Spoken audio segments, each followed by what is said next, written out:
আসসালামু আলাইকুম রহমতুল্লাহি ওয়া বারাকাতুহু। প্রিয় দর্শক, আজকে কয়েকটি মাসআলা নিয়ে আলোচনা করব। প্রথম মাসআলা হলো হায়েজ অবস্থায় মহিলাদের জন্য কোরআনুল কারীমের বিভিন্ন দোয়া, বিশেষ করে আয়াতুল কুরসি, সূরা ইখলাস, ফালাক, নাস এবং বিভিন্ন মাসনুন দোয়া এগুলো পড়ার বিধান কি।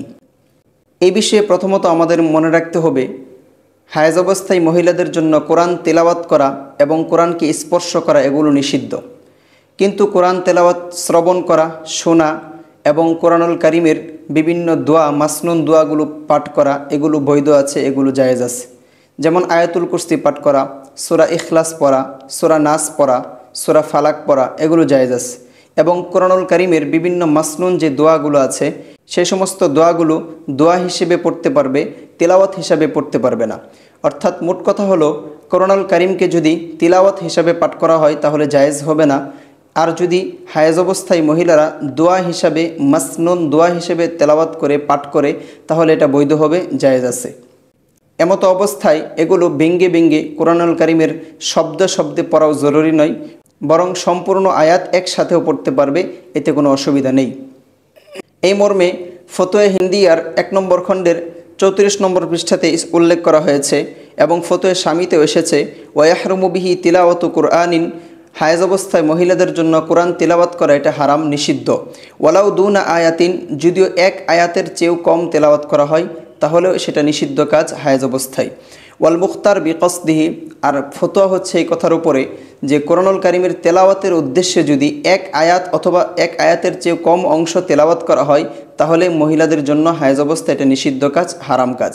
তবে যদি ফালাও কসাদাত দোয়া আউইস সানা আউইস তিতাহি আমরিন আউই তালিমি ওয়ালাক্কানা কালিমাতান হাল্লা ফিল আসহি, তবে যদি কোনো ব্যক্তি দোয়া হিসাবে কোরআনুল কারীমের বিভিন্ন আয়াতকে তিলাওয়াত করে অথবা সানা হিসাবে আল্লাহ তাআলার প্রশংসা হিসাবে তেলাওয়াত করে আলহামদুলিল্লাহি রব্বিল আলামিন বলে, অথবা তাসবিহ তাহলিল পড়ে, অথবা আল্লাহ পাক রব্বুল আলামিনের নামের মাধ্যমে বিসমিল্লাহির রহমানির রহিমের মাধ্যমে কোনো কাজকে শুরু করে, তাহলে এমতো অবস্থায় এগুলো জায়েজ আছে, এগুলো পাঠ করাতে কোনো অসুবিধা নেই। আজকের দ্বিতীয় মাসআলা হলো মহিলাদের জন্য হায়েজ অবস্থায় গোসল করার বিধান কি। গোসল করা কি জায়েজ আছে? এর উত্তর হলো জি হ্যাঁ, মহিলাদের জন্য হায়েজ চলাকালীন গোসল করাতে শরঈ দৃষ্টিকোণ থেকে কোনো অসুবিধা নেই, কোনো সমস্যা নেই। বরং নিজেকে পরিষ্কার রাখা, পরিষ্কার পরিচ্ছন্ন থাকা এটা ঈমানের একটি অংশ। পরিষ্কার পরিচ্ছন্ন থাকা এটি উত্তম কাজ, এটিকে মুস্তাহসান বলা হয়েছে, ভালো কাজ। কাজেই মহিলাদের জন্য হায়েজ চলাকালীন গোসল করাতে কোনো অসুবিধা নেই। আর কেউ যদি গোসল না করে তাতেও কোনো অসুবিধা নেই, কোনো গুনাহ হবে না। তবে আমরা বলবো, যেহেতু মানুষের শরীর ঘর্মাক্ত হয়, ঘেমে যায় এবং দুর্গন্ধ তৈরি হয়, এজন্য গোসল করে নেওয়াটাই উত্তম হবে, যাতে করে অন্যের কষ্টের কারণ না হয়। আশা করি এই মাসআলাটিও সকলের বুঝে এসেছে। আজকের তৃতীয় মাসআলা হলো মহিলারা হায়েজ চলাকালীন অবস্থায় নামাজের সময় কি করবে। এই প্রশ্নের উত্তর হলো মহিলাদের জন্য হায়েজ চলাকালীন অবস্থায় প্রত্যেক নামাজের ওয়াক্তে তারা ওযু করে জায়নামাজে বসে তাসবিহ তাহলিল, দোয়া দরুদ এবং বিভিন্ন জিকির আজকার তারা পড়তে থাকবে। এই সময়টুকু তারা অনর্থক, অযথা এবং অহেতুক কাজের মধ্যে দুনিয়াবি কাজ থেকে ফারেক করে তারা নিজেদেরকে জায়নামাজে বসে কাটানোর আদত গড়ে তুলবে, অভ্যাস গড়ে তুলবে। কেননা এই সময়টুকুর মধ্যে যদি তারা 5 দিন, 7 দিন, 10 দিন তারা যদি এই সময়টুকু নামাজ থেকে বিরত থাকে, নামাজের জায়নামাজ থেকে একেবারে বিরত থাকে, তাহলে তাদের মধ্যে শয়তান এক ধরনের গাফলত তৈরি করে দিবে, অলসতা তৈরি করে দিবে, যার ফলশ্রুতিতে পরবর্তীতে আবার জায়নামাজে বসে আগের মতো সুন্দর করে নামাজ আদায় করা এটা তাদের জন্য বড়ই কষ্টকর হয়ে যাবে। এজন্য আদতকে ঠিক রাখার জন্য মহিলাদের জন্য উচিত হলো জায়নামাজে বসে ওযু সহকারে ওই সময়টুকু অতিক্রম করা, যতটুকু সময় নামাজ পড়তে প্রয়োজন হয়। এই সময়টুকু তারা জিকির আজকার করবে, তাসবিহ তাহলিল পড়তে থাকবে, বিভিন্ন মাসনুন দোয়া পড়বে, আল্লাহ পাক রব্বুল আলামিনকে স্মরণ রাখবে, এটাই হচ্ছে মূল কথা। এবং এই ক্ষেত্রে আরেকটি বিষয় লক্ষ্য করব, মহিলারা এমতো অবস্থায় নিজেদের শরীরকে বাহ্যিকভাবে পরিষ্কার রাখবে, পবিত্র রাখবে। যদিও এমতো অবস্থায় তারা নামাজ রোজার জন্য উপযুক্ত নয়, কিন্তু শরীরকে বাহ্যিক নাপাক থেকে এবং শরীরের কাপড়কে বাহ্যিক নাপাক থেকে পবিত্র করে তারা এই সময়টুকু জায়নামাজে কাটাবে। এইভাবেই তারা নামাজের সময়টুকু অতিক্রম করবে। আজকের চতুর্থ মাসআলা হলো হায়েজ চলাকালীন অবস্থায় যদি স্বামী স্ত্রী ভুলবশত অথবা কোনো কারণে মেলামেশা করে ফেলে, গোপন মেলামেশায় লিপ্ত হয়, সঙ্গম করে ফেলে, সেক্ষেত্রে তাদের করণীয় কী? এই ব্যাপারে আমাদের মনে রাখতে হবে, হায়েজ চলাকালীন অবস্থায় মহিলাদের সাথে মিলামেশা করা শরীয়তে কোরআনুল কারিমে আল্লাহ পাক রব্বুল আলামিন সুস্পষ্টভাবে নিষেধ করে দিয়েছেন। কাজে এটা সুস্পষ্ট হারাম কাজ। আল্লাহ পাক রব্বুল আলামিন সূরা বাকারার এক আয়াতে উল্লেখ করেছেন, ওয়াসআলুনাকা আনিল মাহিদ, অর্থাৎ লোকেরা আপনাকে হায়েজগ্রস্ত মহিলাদের সম্পর্কে জিজ্ঞাসা করে, কুল হুয়া আযা ফাআতাজিলুন নিসা ফিল মাহিদ, আপনি বলে দেন এটা হচ্ছে একটা অরুচিকর বিষয়, গান্দাগি বিষয়, এবং যতক্ষণ পর্যন্ত তারা পবিত্র না হবে ততক্ষণ পর্যন্ত তাদের সাথে গোপন মেলামেশায় লিপ্ত হবে না।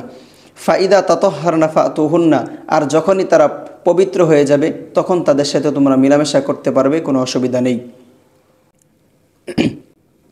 তবে যদি কখনো অসতর্কতামূলকভাবে অথবা ভুলক্রমে স্ত্রীর সাথে সঙ্গম হয়ে যায় হায়েজ অবস্থায়, তাহলে এমতো অবস্থায় আমাদেরকে খাঁটি দিলে আল্লাহ পাক রব্বুল আলামিনের দরবারে তওবা ইস্তেগফার করতে হবে এবং ভবিষ্যতে এই কাজ যেন আমাদের দ্বারা সংগঠিত না হয় এর দৃঢ় সংকল্প করতে হবে। এবং আমাদের মনে রাখতে হবে, এই ব্যাপারে আল্লাহ পাক রব্বুল আলামিনের কাছে তওবা ইস্তেগফার করা সমস্ত মুসলমানের জন্য জরুরি হবে, যারাই এই কাজে, এই খারাপ কাজে, হারাম কাজে লিপ্ত হবে। সেই সাথে সাথে আমাদেরকে কাফফারাও আদায় করতে হবে। কাফফারা হলো, যে ব্যক্তি হায়েজের শুরুতেই স্ত্রীর সাথে মিলামেশা করবে তার জন্য 1 দিনার সমপরিমাণ মূল্য অথবা 1 দিনার সদকা করে দিতে হবে। 1 দিনারের পরিমাণ হচ্ছে 4.25 অর্থাৎ 25 গ্রাম। এটার বর্তমান বাজার মূল্য যদি হিসাব করা হয় তাহলে আজকের হিসাব অনুযায়ী 2025 সালের 19শে জুলাই আজকের 22 ক্যারেট স্বর্ণের হিসাবে যদি ধরা হয় তাহলে 4.25 গ্রাম স্বর্ণের মূল্য আসে 62,138.50 পয়সা। আর যদি 21 ক্যারেটের স্বর্ণ ধরা হয় সেক্ষেত্রে এর মূল্য আসে 13,957 টাকা। আর যদি 18 ক্যারেট ধরা হয় সেক্ষেত্রে এর মূল্য আসে 11,964 টাকা। যদি সনাতন স্বর্ণ ধরা হয় সেক্ষেত্রে তার মূল্য আসে 9,893 টাকা। সুতরাং কেউ যদি সর্বনিম্ন সনাতন রূপার সনাতনের মাধ্যমেও 9,893 টাকার মাধ্যমেও কেউ যদি কাফফারা আদায় করে তাহলেও তার কাফফারা আদায় হয়ে যাবে, এতে কোনো সমস্যা নেই। তবে আমাদের মনে রাখতে হবে, এই যে কাফফারাটা, এই কাফফারাটা আমাদের উপর ওয়াজিব না, বরং এই কাফফারাটা হচ্ছে মুস্তাহাব। যদি আদায় করতে পারে তাহলে ভালো, আর যদি আদায় না করে তাহলে কোনো গুনাহ হবে না। আর যদি স্ত্রীর সাথে হায়েজের শেষের দিকে মিলেমিশায় লিপ্ত হয় এমতো অবস্থায় তাকে নিসফি দিনার, অর্ধেক দিনার সদকা করতে হবে, অর্ধেক দিনার সদকা করতে হবে অথবা তার সমপরিমাণ মূল্য সদকা করে দিতে হবে।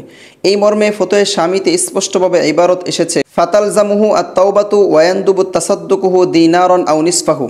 যে ব্যক্তি এমন কাজে হায়েজ অবস্থায় স্ত্রীর সাথে মেলামেশায় লিপ্ত হবে তাহলে তার জন্য তওবা ইস্তেগফার করা লাজেম, জরুরি, এবং তার জন্য মুস্তাহাব হলো 1 দিনার অথবা নিসফি দিনার, অর্ধেক দিনার সদকা করে দেওয়া।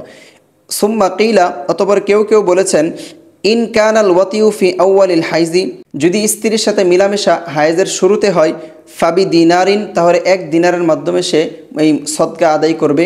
আর যদি হায়েজের শেষ দিকে স্ত্রীর সাথে সঙ্গম হয়ে যায় সেক্ষেত্রে ফাবি নিসফিহি, অর্ধেক দিনারের মাধ্যমে সে তার এই মুস্তাহাব আদায় করবে, সদকা আদায় করবে। আশা করি এই 4টি মাসআলা সকলেরই সুন্দরভাবে বুঝে এসেছে। আল্লাহ পাক রব্বুল আলামিন আমাদের সকলকে এই মাসআলাটি সঠিকভাবে বুঝার, বিশেষ করে আমাদের মা বোনদের এই মাসআলাগুলো সঠিকভাবে বুঝে এর উপর আমল করার তৌফিক দান করেন। আজকে এই পর্যন্তই। সকলে ভালো থাকেন, সুস্থ থাকেন। আসসালামু আলাইকুম ওয়া রাহমাতুল্লাহি ওয়া বারাকাতুহু।